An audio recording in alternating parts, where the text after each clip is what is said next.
Hey everyone, that's me. I am almost at the shop to get this in for an oil change. And now the tire pressure sensor fault came on. And I'm gonna take a picture of it before I turn this off.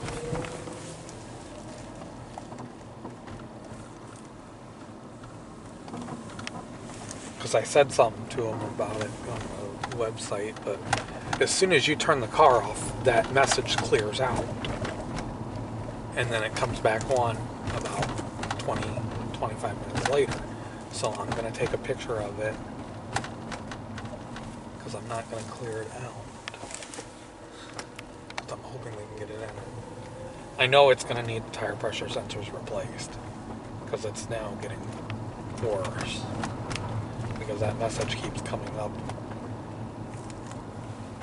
It's like every 10 to 20 minutes that message pops up.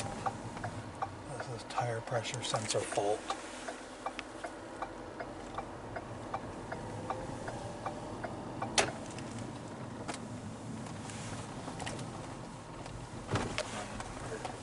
So I'm going to stop it right here.